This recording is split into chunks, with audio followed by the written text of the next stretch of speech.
esa pasar por sanidad. Muy buena. Nos han llegado rumores de que su madre se prostituía y que le obligaba a usted a prostituirse. En ningún momento he hecho eso. Y en la vida ladré, porque yo antes de prostituirme me meto a robar. Todo es mentira. A mí lo que digan me da igual, a mí no me ofende. Vamos a ver aquí qué hay. Yo tengo un 5. ¿Ya este estilo no tiene un 5? ¿Ya no tiene los de 5 euros, nena? Mira, a 3 euros. Siempre hay que ir a los montones, que es donde está lo más barato. A 6 euros, oye. ¿Tienes el 35?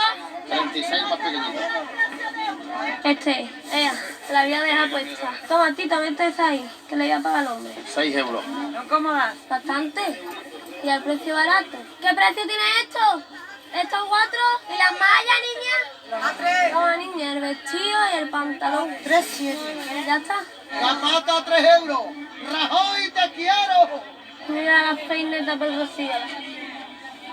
Una flor así se pone en la cabeza para el rocío. Ahora se llevan empinadas ahí para afuera. Ah, ¿no esto? Ahí más o menos. A ver. Lo que mi alma anhela, lo que mi alma anhela, es subir al cielo y estar a tu vera.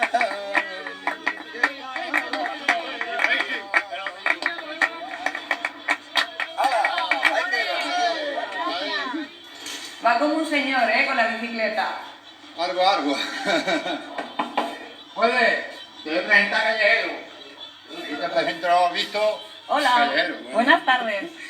Buenas. Encantada. Huele que alimenta. El cocinero. El cocinero que no quiere salir.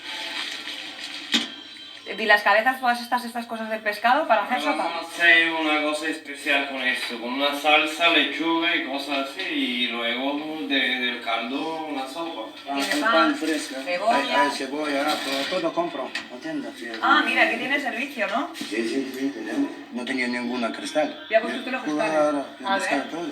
¿Cuánto hace que entró usted aquí? Yo 8 meses. ¿Y antes usted vivía también en la calle? No, yo trabajaba autónomo. Cogía coquinas. ¿Y usted de dónde es? Yo lituano, ¿Y cuánto tiempo lleva usted en España? 8 años. ¿Qué vida tenía usted en Lituania? Yo mecánico de coche, también mecánico de avión, alta velocidad. ¿Y por qué vino a España? Separado, buscaba otra vida mejor. ¿De dónde cogen el agua para lavar? En la parque. Y usted cuando trabajaba con la coquina tenía su lavadora, supongo, ¿no? Claro, tenía piso normal, tenía 4 coches. Ahora no tengo ninguna. ¿Cuánto ganaba usted? Hay más algo, 4.000 euros. Yo comía siempre en bares o restaurantes. En casa no faltaba dinero. ¿Por qué se fue todo al traste? Robaba papeles. Cuando le robaron los papeles, perdió usted todo. Claro. Porque no pudo renovar usted otra vez el seguro de autónomos. Sí. ¿Y qué quiere usted hacer con su futuro? Yo quiero autónomo trabajar. Muchas gracias. Adiós. Hasta luego.